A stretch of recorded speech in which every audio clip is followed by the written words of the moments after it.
મોદીની સ્પીચ શરૂ થયાની 50 મિનિટમાં જ વિપક્ષનું વોકઆઉટ। પીએમએ કહ્યું, પેપર લીકના ગુનેગારોને છોડીશ નહીં। મણિપુરની સ્થિતિ સામાન્ય થઈ રહી છે। વડાપ્રધાન નરેન્દ્ર મોદી રાજ્યસભામાં રાષ્ટ્રપતિના અભિભાષણ પર આભાર પ્રસ્તાવનો જવાબ આપ્યો હતો। તેમણે કહ્યું, 60 વર્ષ પછી એવું બન્યું છે કે 10 વર્ષ પછી એક સરકાર પાછી આવી છે।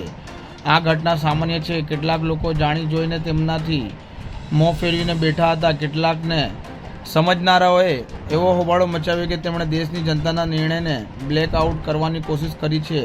હું છેલ્લા 2 દિવસથી જોઈ રહ્યો છું કે આખરે તેઓ હાર સ્વીકારી રહ્યા છે અને અમારી જીત પણ એમને સ્વીકારે છે।